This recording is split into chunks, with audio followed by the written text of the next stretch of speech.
వేసవిలో విరివిగా దొరికేవి మామిడికాయలు. పుల్ల పుల్లగా, తీయగా రుచి తగిలే మామిడికాయలతో హల్వా చేసుకుని తింటే ఆ రుచే వేరు. తినే కొద్దీ మళ్ళీ మళ్ళీ తినాలనిపించే మామిడికాయల్లో ఎన్నో పోషకాలు ఉంటాయి. వాటితో వండిన వంటకాలు తినడం వల్ల ఎన్నో ఆరోగ్య ప్రయోజనాలు పొందవచ్చు. రొమ్ము, పెద్దపేగు వంటి క్యాన్సర్లు వచ్చే అవకాశం తగ్గుతుంది.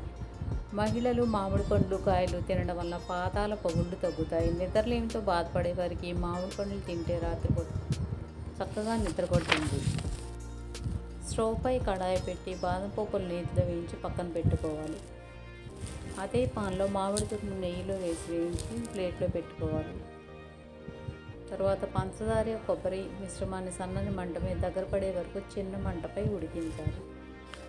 తర్వాత ముందుగా వేయించి ఉంచుకున్న మామిడి మిశ్రమాన్ని కలిపి సన్నని సగం చెక్కబడే వరకు ఉడికించాలి. ముందుగా నెయ్యి రాసుకున్న ప్లేట్లోకి ఈ మిశ్రమాన్ని పరిచి బాదం పప్పులతో అలంకరించుకోవాలి. చల్లబడిన తర్వాత తింటే చాలా టేస్టీగా ఉంటుంది.